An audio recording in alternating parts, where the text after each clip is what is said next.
नमस्कार। आज हम एक अहम भर्ती प्रक्रिया पर बात करने वाले हैं। हाँ, यह है कॉमन रिक्रूटमेंट एग्जामिनेशन यानी CRE 2025। बिल्कुल।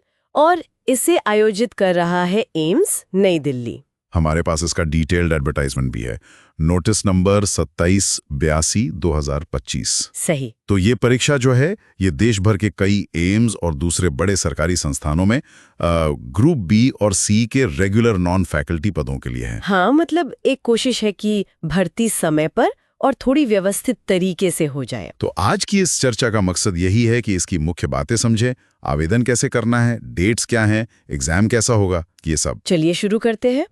तो देखिए, सबसे पहली बात जो समझनी है वो ये कि CRE 2025 एक सेंट्रलाइज्ड प्लेटफॉर्म जरूर है। मतलब उम्मीदवारों के लिए अप्लाई करना आसान हो जाता है, लेकिन जो असल भर्ती है वो हर इंस्टीट्यूट अपने भर्ती नियमों मतलब RRs के हिसाब से ही करेगा। अच्छा, तो एम्स दिल्ली सिर्फ एग्जाम कंडक्टिंग बॉडी है? बिल्कुल, उनका काम परीक्षा कराना और शायद रिजल्ट देना है। अपॉइंटमेंट वगैरह सब कुछ भाग लेने वाले संस्थान ही देखेंगे। ये तो काफी जरूरी पॉइंट है। अच्छा, कौन कौन से संस्थान इसमें शामिल है? मैंने सुना है लिस्ट काफी लंबी है। हाँ, लिस्ट तो अच्छी खासी है। इसमें देखिए, एम्स बठिंडा, भोपाल, बिलासपुर, देवघर, गोरखपुर, जम्मू, जोधपुर और भी कई हैं। मंगलगिरी, नागपुर, पटना, रायबरेली, रायपुर, राजकोट, ऋषिकेश। हाँ, ये सब एम्स तो हैं ही। इनके अलावा ESIC है, जिपमर है, Lady Harding medical college, RIMS Imphal, RIPN Aizawl, मतलब कई बड़े नाम हैं। वाह, तो काफी सारे विकल्प हैं उम्मीदवारों के पास। अच्छा, आवेदन कैसे करना है, प्रक्रिया क्या है? प्रक्रिया पूरी तरह से ऑनलाइन है। वेबसाइट है www.AIIMSexams.ac.in। ठीक है। और आखिरी तारीख है 31 जुलाई 2025 शाम 5 बजे तक। ये ध्यान रखना है। ओके, 31 जुलाई शाम 5 बजे। और कोई डॉक्यूमेंट वगैरह भेजने हैं क्या फिजिकली? नहीं, कुछ भी फिजिकली नहीं भेजना है, सब ऑनलाइन ही अपलोड होगा या जानकारी भरी जाएगी। हाँ, पर रजिस्ट्रेशन स्लिप और जो पेमेंट प्रूफ है उसका रिकॉर्ड अपने पास जरूर रखें। ये तो ठीक रहता है हमेशा। और परीक्षा की तारीख है वो आ गई है क्या? हाँ, टेंटेटिव डेट्स दी हैं।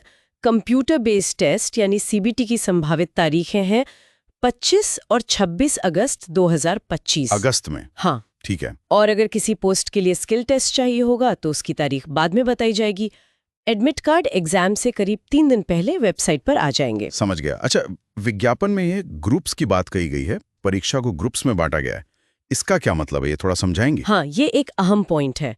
देखिए, उन्होंने क्या किया है कि समान योग्यता वाले पदों को एक ग्रुप में डाल दिया है। ओके। जैसे क्लर्क लेवल के सारे पद एक ग्रुप में, हाँ कुछ ऐसा ही।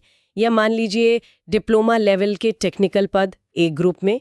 इसका फायदा ये है कि अगर आपकी योग्यता एक ग्रुप के कई पदों से मिलती है जो अलग अलग संस्थानों में है, तो आप एक ही एप्लीकेशन फॉर्म भरकर एक ही फीस देकर उन सभी पदों के लिए अप्लाई कर सकते हैं, बशर्ते वो एक ही ग्रुप में हो। अरे वाह, ये तो बहुत बढ़िया है। मतलब एक फीस में कई जगह अप्लाई करने का मौका। हाँ, पर अगर आपको अलग अलग ग्रुप्स के लिए अप्लाई करना है, मतलब जिनकी योग्यताएं अलग हैं, जैसे एक क्लर्क के लिए और एक किसी टेक्निकल पद के लिए। बिल्कुल, तो फिर आपको हर ग्रुप के लिए अलग एप्लीकेशन देनी होगी और अलग फीस भी भरनी होगी। अच्छा, ये क्लियर हो गया। और फीस कितनी है? जनरल और OBC उम्मीदवारों के लिए 3000 रुपए है। ठीक है। और SC ST EWS उम्मीदवारों के लिए 2400 रुपए। जो विकलांग व्यक्ति हैं उनके लिए फीस में छूट है। ठीक है, अब जरा परीक्षा के पैटर्न पर आते हैं। ये CBT कैसा होगा, कितने सवाल, कितना समय? तो CBT जो है वो कुल 90 मिनट का होगा। 1.5 घंटा। हाँ, इसमें 45 मिनट होंगे जनरल सब्जेक्ट्स के लिए, जैसे रीजनिंग, क्वांट, जनरल अवेयरनेस, अंग्रेजी या हिंदी। ये पद के हिसाब से होगा। ओके। और बाकी 45 मिनट होंगे डोमेन स्पेसिफिक सब्जेक्ट के लिए, मतलब जिस पद के लिए आप अप्लाई कर रहे हैं उससे जुड़े सवाल। ठीक है।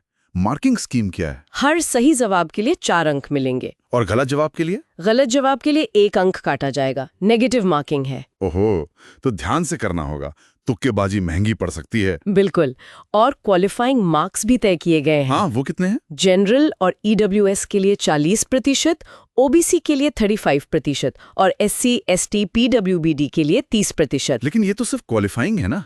हाँ। मेरिट तो ऊपर जाएगी। हाँ, जाहिर है, ये तो न्यूनतम अंक है परीक्षा पास करने के लिए। मेरिट लिस्ट तो स्कोर के आधार पर ही बनेगी। और परीक्षा की भाषा? क्या ये हिंदी और इंग्लिश दोनों में होगी? ये निर्भर करता है पद की योग्यता पर। अगर पद 10वीं या 12वीं के स्तर का है तो पेपर हिंदी और अंग्रेजी दोनों में होगा। ठीक है। लेकिन अगर पद ग्रेजुएशन या उससे ऊपर की योग्यता वाला है या कोई टेक्निकल डोमेन का है तो पेपर सिर्फ अंग्रेजी में होगा। ये बहुत ज़रूरी जानकारी है, खासकर हिंदी माध्यम वाले उम्मीदवारों के लिए।